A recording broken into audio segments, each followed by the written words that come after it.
Now it's day 2 of President Robert Mugabe's visit to South Africa, and he's been sharing his thoughts on investment, saying investors in Zimbabwe must pay for exploiting Africa's mineral wealth.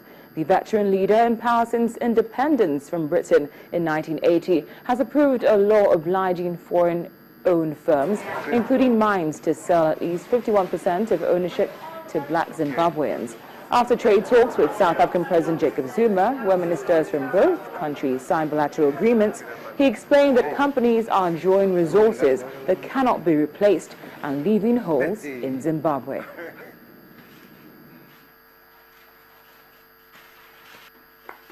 We have used the opportunity of our meeting to discuss regional and international issues of mutual concern, including establishing an environment of peace and stability in order to achieve regional integration, industrialization, and economic development, and the well-being of the region and the continent.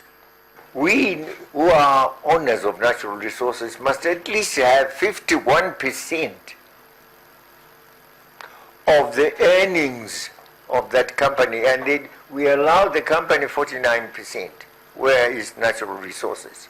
If the resources are brought from outside, you bring your gadgets, or you want to manufacture gadgets which we didn't have before, well, that's not covered in our 51, 49%. That's negotiated now. But where is our natural resources? No, we must at least have 51% of ownership of the company and ownership of the resources, which is quite generous, mind you. President of Zimbabwe there, Robert Mugabe, and before that was his South African President Jacob Zuma. I beg your pardon. Now, we're still looking at what's happening in South Africa, and the votes are in and the numbers are doing the talking. The University of Cape Town, that's UCT, has voted to remove a statue of British colonialist Cecil Rhodes, which had become a focal point for student protests. Now, based on the situation, the monument will be taken down from the campus and stored for safekeeping. That decision appears to be a huge victory for students of the university who've been campaigning for the removal of the statue of the 19th century figure unveiled back in 1934. Other monuments to colonial era leaders have also been recently vandalized. Well, I believe we've been able to establish connection with our South Africa correspondent, Betty Dibia. Betty, thank you for joining us on Network Africa. Thank you, Cynthia. Any updates on President Mugabe's visits, second-day visit now?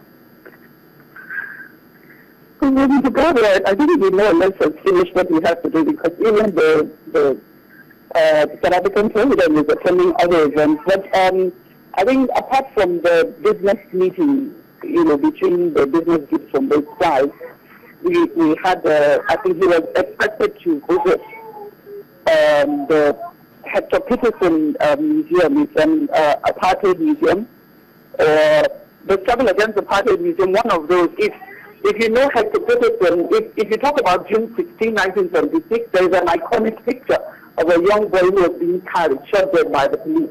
So that museum was named after him. He was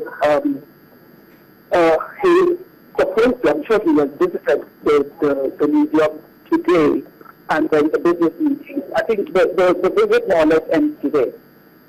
Okay, Betty, just to digress a little bit now, the University of Cape Town has voted to remove that statue of British colonialist Cecil Rhodes.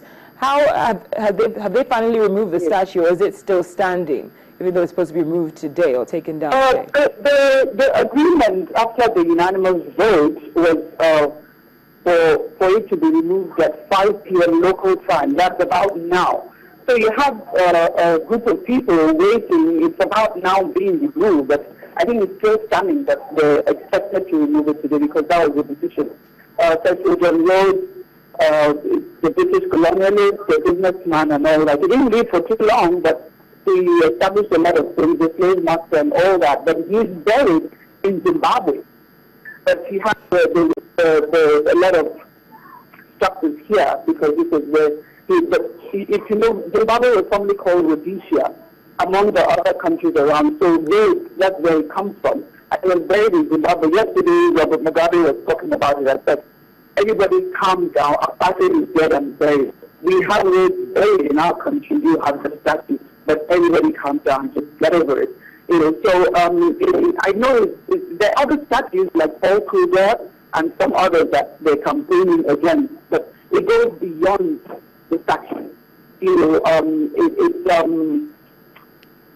they're talking about transformation, but the statues are the anchor point for the latest campaign by the year. They're talking about social transformation in the country. So that's where we are. They're expecting to take it down now, take it away somewhere else, because the students are not comfortable with it, but it actually goes beyond the statues. But that's where they're anchoring the campaign for social transformation in the country right now. Well said. Thank you so much, Betty. We appreciate your time and your input. Thank you very much.